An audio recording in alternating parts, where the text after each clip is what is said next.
Assalamualaikum warahmatullahi wabarakatuh. Perkenalkan, nama saya Tommy Adi Wijaya, NPM 151 dari grup tutor 14 dan grup lab grup C. Di sini saya akan mempresentasikan hasil dari analisis dari case analisis saya. Nah, untuk yang pertama, untuk soalnya adalah kita bisa menganalisis di mana kita dapati ada seorang suami di usia 40 tahun, dia dibawa oleh istrinya ke rumah sakit dikarenakan dia mengalami kejang. Nah, setelah ditelik langsung infonya, selanjutnya itu dia suka untuk memakan daging babi, dan juga sehari sebelumnya ditemukan bahwasanya ada segmented wideband di mana itu keluar dari analnya. Nah, itu merupakan tanda-tanda dari Taenia solium infection, dimana kalau misalkan dari seizure sendiri tadi itu bisa kita banyak hipotesis-hipotesisnya seperti mengalami tetanus dan lain-lain. Tapi karena didapati more info bahwasanya dia hobi untuk memakan daging babi dan juga keluar itu segmented wideband yang merupakan proglotit dari Taenia solium, itu dapat kita hipotesis hipotesisnya itu kita bisa jadikan diagnosis bahwasanya dia terkena infeksi dari Taenia solium. Nah, didapati juga eosinofilnya juga meningkat, dan di MRI-nya itu ada lesi di kepalanya. Nah, itu untuk analisisnya. Selanjutnya, untuk pertanyaan yang kedua adalah agen infeksi dan juga life cycle-nya, dimana berarti agen infeksinya tersebut adalah cacing Taenia solium yang merupakan bagian dari cacing pita yang hampir mirip dengan Taenia saginata, atau yang merupakan cacing pita yang berasal dari sapi. Kalau ini berasal dari babi. Nah, untuk Taenia solium itu untuk bentuknya sendiri atau morfologinya sendiri, dia mempunyai rostellum. Nah, itu di bagian atapnya ini akan digunakan untuk menempel. Nah, ya, di bagian atapnya ini akan digunakan untuk menempel. Terus dia juga memiliki dua pengait. Jadi dia punya dua lapis pengait ini di bagian atasnya ini, hook. Terus dia juga punya penghisap sejumlah 4 buah. Nah, dia hidupnya, habitatnya biasanya di intestin, terlebih di bagian di area jejunumnya. Nah, untuk dewasanya sendiri dia bisa sampai 2-4 meter.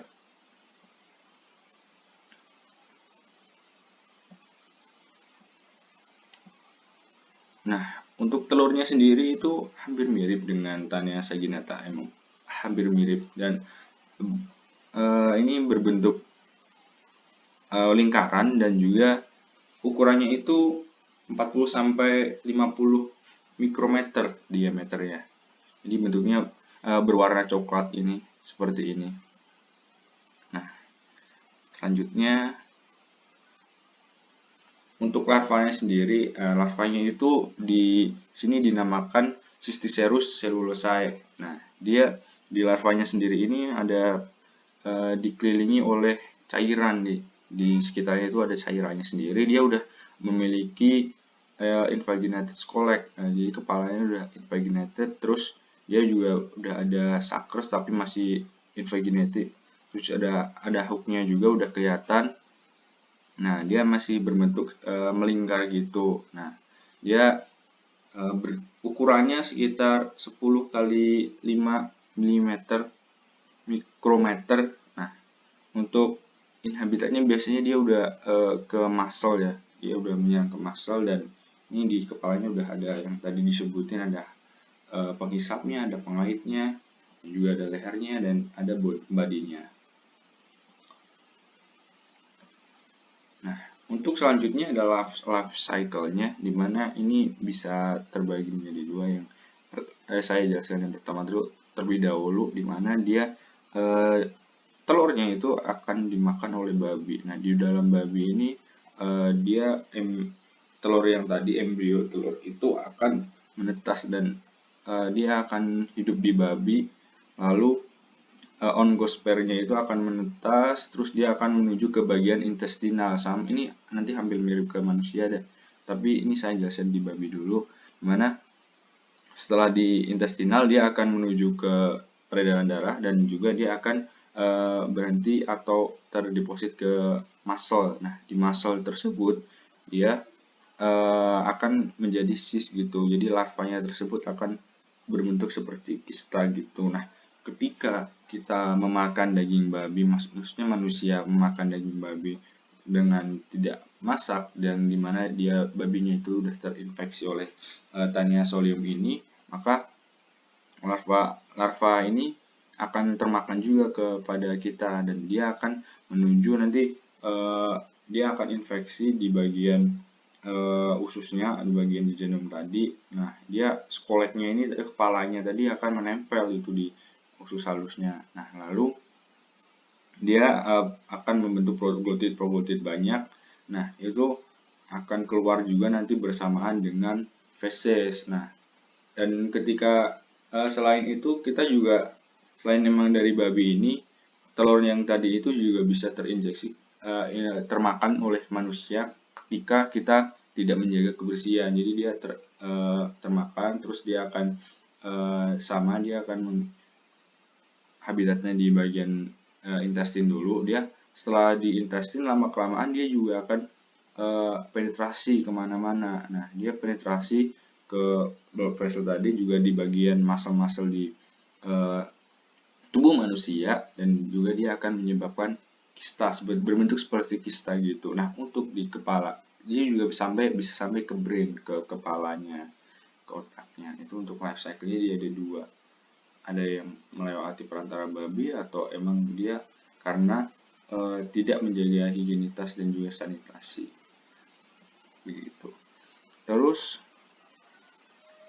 selanjutnya untuk sign and symptomnya yang relate dengan patogen life cycle itu, yang pertama itu seizure atau kejang, itu dimana itu berhubungan dengan kasus kita, dimana itu kan pasien kita suka makan babi dan ini sudah masuk ke siklus yang ini, dia akan berada di ususnya pasien kita, suaminya itu, lalu dia akan penetrasi ke blood vessel dan dia akan ke muscle, dan juga dia sebagian akan ke bagian otaknya. Nah, di sini di brain ini dia akan juga membentuk cyst juga. Nah, karena terbentuk cyst itu, maka terjadi penyakit yang berhubungan dengan sistem saraf. Nah, dari itu dia bisa menyebabkan kejang.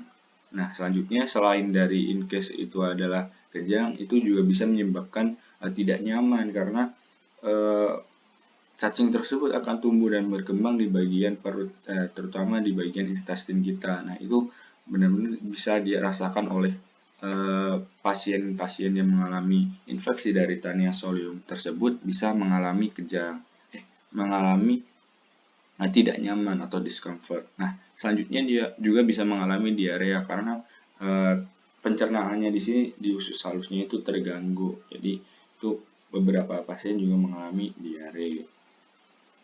Itu berhubungan dengan cacing yang menempel dan hidup berada di intestin. Untuk selanjutnya adalah life finding, di mana di dalam case kita ditemukan adalah eosinofil yang meningkat, di mana itu eosinofil adalah untuk pertahanan tubuh kita untuk melawan dari cacing Taenia solium tersebut. Nah, selain dari in case itu, kita juga bisa menemukan IgE yang juga meningkat, karena IgE itu, imunoglobulin E, itu juga untuk melawan parasit, terlebih parasit seperti cacing-cacingan gitu. Next. Nah, untuk selanjutnya patogenesisnya itu kita bagi secara umum menjadi 3. Kalau menurut saya adalah, dan juga menurut beberapa sumber itu, ada pertama itu adalah penempelan, yang kedua infeksi, dan juga akan penimbulan symptom.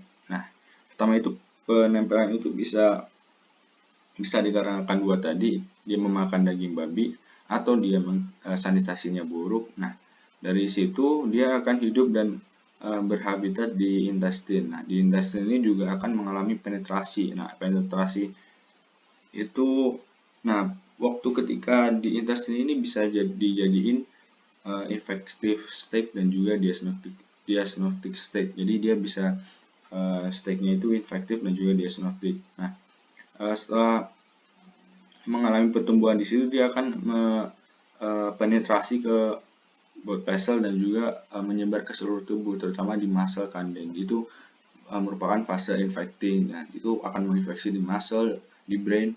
Nah, dari infeksi tersebut dia akan menyebabkan beberapa simptom yang dikeluarkan tadi, yaitu seperti seizure, diarea, atau ada kista di bagian otot kita.